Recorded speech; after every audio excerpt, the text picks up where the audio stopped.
I really do believe that, you know, a lot of times when it comes to situationships, we spoke about this on our channel, we talk about these gray areas. The gray areas is things that are undefined. We don't define them, right? So you're talking to somebody, you're getting to know them, and I think this happens.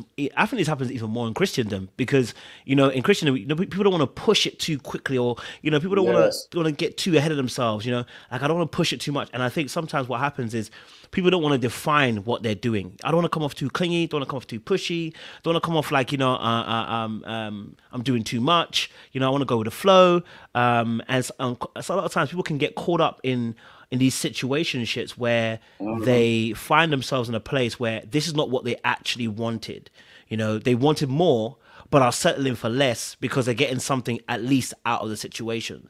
And you know, listen, as for me, I don't roll with the situationships because if you go and get me, personally, I'm gonna make sure that I get the best end of the stick. That's you ain't gonna get me the situationship. That's what I'm saying. I am not gonna get the worst end of the stick. I'm gonna get the best end of the stick, and I think that's why situationships are such a problem because, you know, one party will get their fit, and I think also with situationships as well. What I've noticed is that, because people also, if you get into a situationship, let me put it this way: if you get into a situationship in 2022, the reason why a lot of times people get into situationships is because they're not really comfortable with declaring what they actually want.